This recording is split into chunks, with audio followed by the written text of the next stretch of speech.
ইমাম সাহেবের কাছে গেলাম। উনি প্রথমেই প্রশ্ন তুললেন, হিজবুত তৌহিদের ইমাম কি মাদ্রাসা পড়ুয়া? আচ্ছা ওনার শিক্ষাগত যোগ্যতা কি? আচ্ছা, আপনি কি আলহামদুলিল্লাহ ঠিক মতো বলতে পারবেন? পড়তে পারি কিনা? হ্যাঁ। আমি বললাম যে হ্যাঁ পারবো। আমাকে পড়তে বাধ্য করা হলো। আমার জানা মতে আমি যখন শিক্ষা গ্রহণ করি তখন কায়দা দিয়ে আমার শিক্ষা গ্রহণ শুরু। সে আমাকে বলতেছে আপনার সূরাটা 80% ভুল। বাস।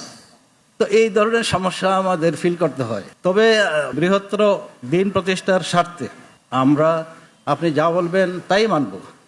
হারিস সাহেব, আমি পার্সোনালি আপনাকে জানি, আপনি ইসলামিক ফাউন্ডেশনের একজন অবসরপ্রাপ্ত কর্মকর্তা। আমি আমার দেখা আপনি যত বই পড়েছেন ইসলামের উপরে, কোরআন হাদিসের উপরে, ওই মৌলবী এত বই চোখে দেখছে কিনা আমার সন্দেহ আছে। আমার সন্দেহ আছে। দেখেন, অহংকার ভালো নয়, সবচাইতে খারাপ হচ্ছে জ্ঞানের অহংকার। আপনি দেখেন, ইয়াহুদি আলেমদেরকে বলা হতো রব্বাই সাদ্দুসাই। রব্বাই মানে কি? আমাদের রব, মানে জনগণের প্রভুর জায়গায় চলে গেছে। মৌলানারা, আপনারা কিন্তু রাগ করেন না, এই টাইটেল আল্লাহ রসুল আপনাদেরকে দেন নাই, এটা ব্রিটিশরা দিয়েছে জনগণের মধ্যে ধর্মীয় পৌরোহিত্য করে বেড়ানোর জন্য। কথা হচ্ছে, ইয়াহুদি আলেমরা কিতাবের জ্ঞানে এতটাই অন্ধ হয়ে গিয়েছিল, তারা সত্য নবী ঈসা ইবনে মারিয়ামকে অস্বীকার করেছে। আরে ভাই, আমরা গেছি বলে আপনি সূরা ফাতিহা জিজ্ঞাসা করা শুরু করলেন। বাহ, ভালো। হ্যাঁ, সূরা ফাতিহা শুদ্ধ মতো পড়তে পারেন কিনা? ভালো কথা, শুদ্ধ করে আপনারা কোরআন শরীফ পড়েন, কিন্তু এই কোরআনটা নাজেল হয়েছিল কেন? আমি প্রশ্ন করতে চাই, এই কোরআনটা নাজেল হয়েছিল কেন? আল্লাহ কি রসুলকে বলেননি, আমি আমার রসুলকে হেদায়া এবং সত্য দিন দিয়ে পাঠিয়েছি, যেন অন্য অন্য সমস্ত দিনের উপর এটাকে প্রতিষ্ঠা করে, এটাকে জাহের করে, এটাকে গালেব করে? এই কোরআন প্রতিষ্ঠা করতে গিয়ে রাসূলুল্লাহ ৭৮টি যুদ্ধ করেছেন, গাছের লতা পাতা খেয়েছেন, শত্রুর আঘাতে আঘাতে জর্জরিত হয়েছেন। ওনার সাহাবী যারা, ওনার সঙ্গী সাথী, লেখাপড়া জানতেন না ঠিক মতো 40 জন। সূরা ফাতিহা তো পরের কথা, লেখাপড়া জানতেন না মিয়া, পেটে ভাত ছিল না, গায়ে কাপড় ছিল না। আর আরব জাতি তৎকালীন শিক্ষা দীক্ষাহীন, একেবারে অজ্ঞতার অন্ধকারে নিমজ্জিত ছিল। ওই মানুষগুলিকে নিয়ে রাসূলুল্লাহ আল্লাহর সাহায্য নিয়ে এই বিধানটা প্রতিষ্ঠা করেছেন।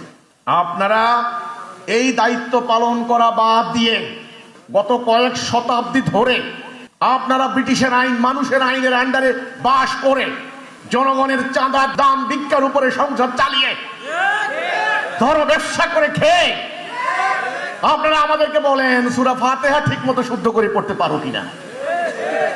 সূরা ফাতিহা আমরা কার কাছ থেকে শিখেছি? কে শিখিয়েছেন? আমাদের উস্তাদরা, আমাদের মুরব্বীরা শিখিয়েছেন। ওনাদের ভুল ধরেন, ওনাদের ভুল ধরেন। এটা অহংকার, ধর্মীয় অহংকার।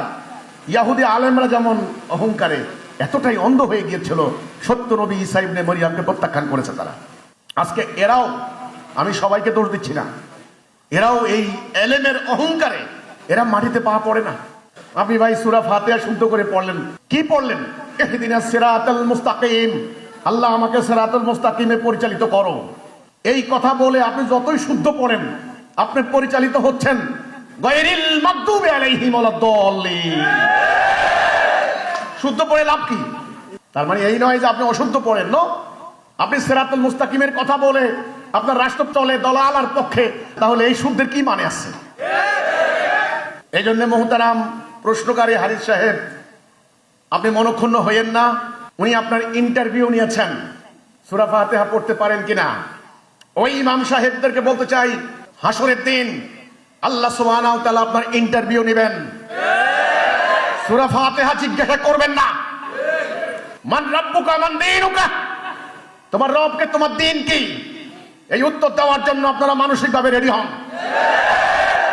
হিজবুত তাওহীদ হাসরের দিন ইনশাআল্লাহ ঠিক সিলেবাস অনুযায়ী লেখাপড়া করেছে, ঠিক উত্তর দিতে পারবে। আপনি মনক্ষুণ্ণ হইয়েন না। আরেকজনের কাছে গেলে আপনারা জিজ্ঞাসা করবে, আপনি আইসেন ইসলামের কথা কইতে, আপনি কি ফজরের নামাজ পড়ছেন নাকি? এ কথা কইব মানে উনি বেশি ফজরের নামাজ পড়ে। আপনারা কইলো কি, আপনার ইমাম কি মাদ্রাসা হইছিনি?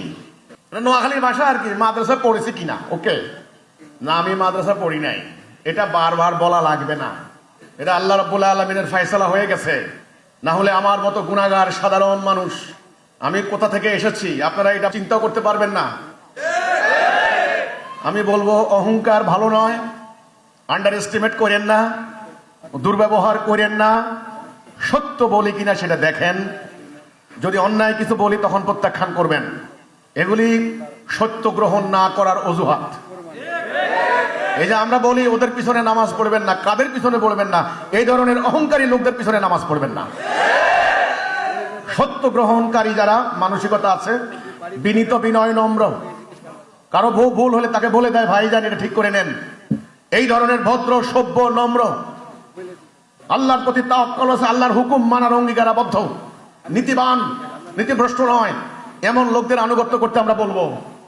উনি আপনাকে পাইয়ায় বললো কি সূরা ফাতিহা ঠিক মতো পড়েন তো উনাকে যদি আমি আরেকটা সূরা জিজ্ঞাসা করি ওটা পড়েন তো, তখন উনি কি করবেন?